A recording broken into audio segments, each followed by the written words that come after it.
తరువాత శ్రీ సుబ్బారాయుడు గారిని శ్రీ వెంకటేశ్వర స్వామి వారి దేవాలయం అభివృద్ధి గురించి ప్రసంగించవలసిందిగా కోరుకుంటున్నాను. అందరికీ నమస్కారం.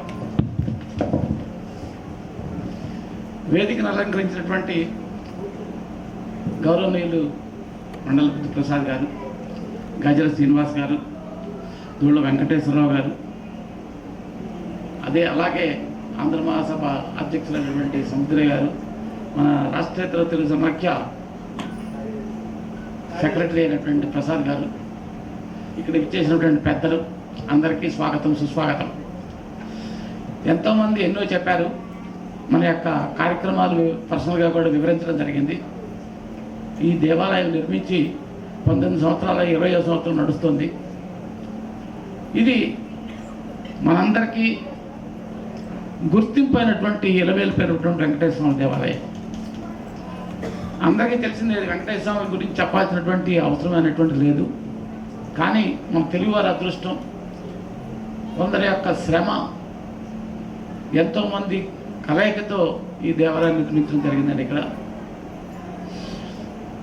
ఈ 2007వ సంవత్సరంలో నరేంద్ర మోడీ గారు చీఫ్ మినిస్టర్గా ఉన్నప్పుడు ఇక్కడ భూమి పూజ చేశారు. ప్రాణప్రతిష్ఠ 2003లో భూమి పూజను, 2007లో ప్రాణప్రతిష్ఠ జరిగిందండి. అక్కడి నుంచి వైకాల సాగమొత్తంగా ఇక్కడ పొద్దున శ్రీవారి సేవలు పొద్దున్న నుంచి సాయంత్రం వరకు అన్నీ జరుగుతున్నాయి. ఇక్కడ చేస్తున్నటువంటి అర్చకులు కూడా మన వేద పాఠశాలలో 10 సంవత్సరాలు పూర్తి చేసిన వాళ్ళని పెట్టుకోవడం జరిగింది. అంటే మేము ఇది నిర్మించడానికి ముందు కొంతమంది ముఖ్యమైనటువంటి ఉన్న వాళ్ళలో గుజరాత్ రాష్ట్ర ముఖ్యమంత్రి అయినటువంటి గౌరవనీయులు కేశుభాయ్ పటేల్ గారు, నేను వయసులో ఉన్నప్పుడు తిరుపతి వెళ్ళగలుగుతున్నాను, వయసు అయిపోయిన తర్వాత వెళ్ళటం కష్టంగా ఉంది తిరుపతి, నాలాంటి ప్రజలు ఎంతోమంది ఇక్కడ గుజరాత్లోనూ అహ్మదాబాద్లో ఉన్నారు, వాళ్ళకి కావాల్సినటువంటి సేవకి అక్కడ ఉన్నటువంటి రిప్లుగా ఉన్న వాళ్ళు కావాలంటే వెంకయ్యనాయుడు గారు నన్ను తీసుకెళ్ళి, ఈయన ఓఎన్జీసీలో పనిచేస్తున్న వ్యక్తి అండి, ఇతని ద్వారా అవుతుందండి అని చెప్పి తీసుకెళ్ళి నన్ను చూపెట్టారు. వారు చెప్పినటువంటిగా సేవల్లో కానీ ప్రజల యొక్క సహాయ సహకారాలతో ఈ దేవాలయం నిర్మించడం జరిగిందండి. ముఖ్యంగా కొన్ని విషయాలు గౌరవనీయమైనటువంటి మండల ప్రసాద్ గారిని సభాపూర్వకంగా కొన్ని విన్నవించుకుంటామండి. ఏంటంటే వివిధ రాష్ట్రాల్లో ఉన్నటువంటి తెలుగు సంస్థలకు కావాల్సినటువంటి అవసరాలు ఎన్నో ఉంటాయి.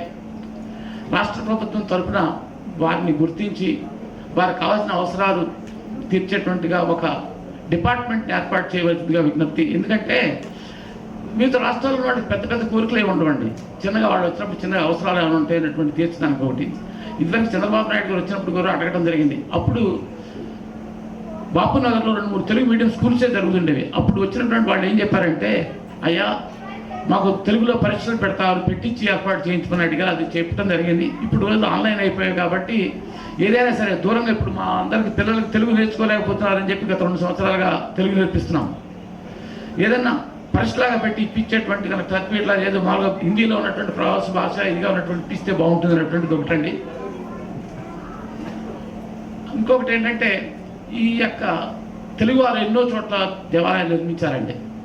వాటికి కావాల్సిన నిర్వహణకు కావాల్సినటువంటి దీపదీప నైవేద్యాలకు కావాల్సినటువంటి వసతులు, వనరులు కానీ, ముఖ్యంగా పూజారులు కానీ అవసరం వస్తారండి. ఇది వేరే చోట దొరికిన వస్తువు కాదండి. తిరుపతి నుంచి మాత్రమే, తిరుపతి వేదసాట్లో పలిచిన వాళ్ళే చేయగలుగుతారు. వైకానసిగా మామూలుగా చిన్న చిన్న గుళ్ళు పెట్టి ఏదో రూపం పెట్టుకుని నిలబెట్టినప్పుడు శాస్త్రోక్తంగా నడపాలంటే ఇది కావాల్సిందేనండి.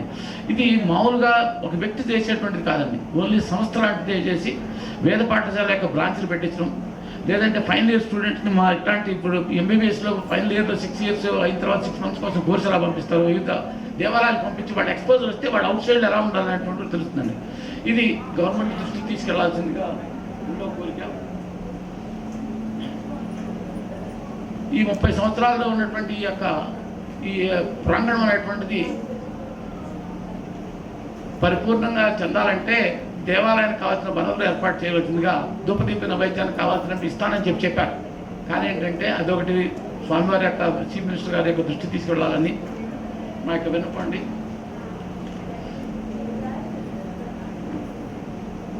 ఈ యొక్క వెనుకలతో మీకు మీ యొక్క పేరు తరఫున మీ తండ్రి గారి తరఫున జరిగినటువంటి వాళ్ళంత సేవ చేశారు. అప్పుడు మాకు కూడా ఫండ్స్ ఇచ్చారండి. వివిధ రాష్ట్రాల్లో ఆఫీసులు నిర్మించుకోవడానికి మీ తండ్రి గారు అనేటువంటి వాళ్ళు వివిధ రాష్ట్రాలకి డబ్బు కేటాయించారు.